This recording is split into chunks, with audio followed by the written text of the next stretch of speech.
Mbote na mokili mobimba. Oyo eza chaîne na bino ya Upelsa TV officiel. Ezongi susu kati na bino mpona kolakisa bino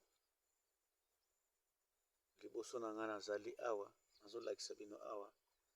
Ozomona oyo na nzete oyo babengaka yango diza.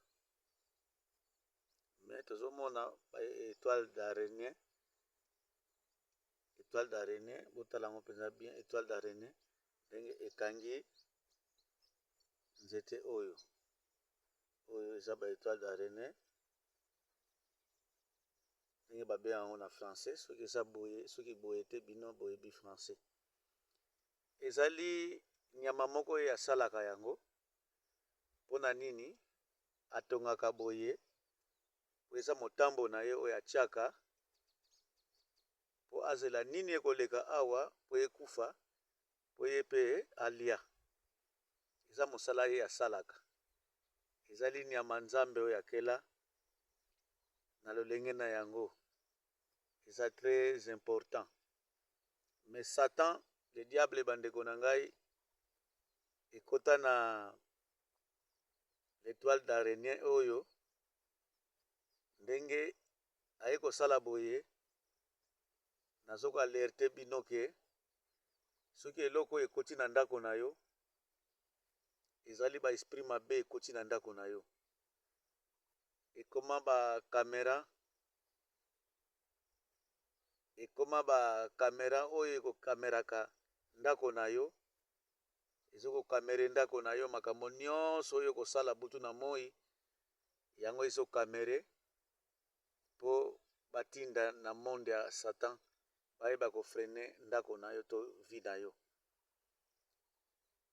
Mingi batambolaka komona ozotambola, étoile d'araignée ekangi yo, singa wana ekangi yo na misu, na loboko, na motu.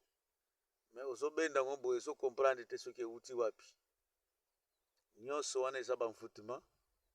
Ndeko na nga soki eza mosala ne kokota désordre. Soki ozomona biloko wana mosala ekokota désordre, vi na yo kotambola su malamu te.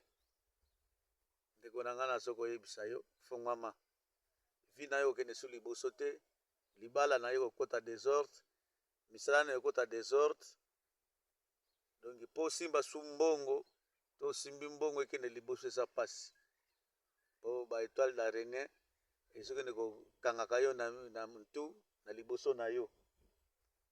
Na yango nasepeli kosala video oyo po mwana nzambe nyonso azwa mayele.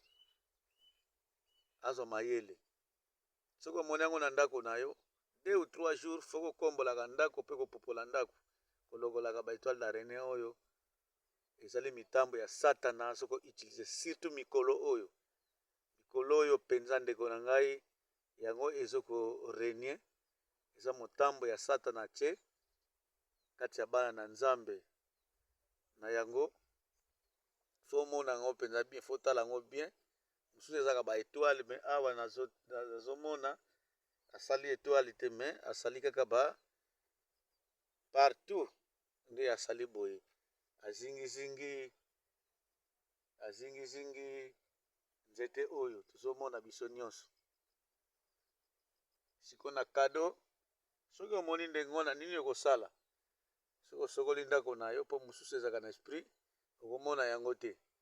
Zwa liaki liki opasoli yango, otiengo na sani, ozwi savon noir, osangisi na savon na pati wana na liquide wana ya nani ya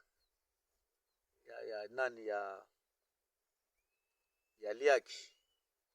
Tango osali ndenge wana osangisi yango, opoti yango na savon noir wana, tiango na bocal 2 jours, à 3e jour banda ko utiliser yango kosokola na yango. Okomona tous les enfoutements wana ya ba étoile d'araignée ekosila, changement ekokota na vie na yo. Salela yango liaki oyo eleki bien, liaki oyo penza babengaka liaki ya africain, donc ya Congo. Ya ba africain yango mpenza eza bien na yango ndeko na ngai kamwa miniti oyo segonde oyo nasali simba makambo oyo nayebisi yo eza motuya na kati ya vi na yo na vi na ngai tia loboko wana koabone potango tokosala susu bavideo mosusu antuka ndeko na ngai korate teke bavideo ya boye erate na vi na yo ozala moto ya lingomba ozala moto ya mokili ozala moto wapi tia loboko kota po chaîne na biso pe emata merci merci okozala na commentaire atia commentaire oyo aza na posa ya koposer baquestion apose baquestion merci beaucoup potikala malamu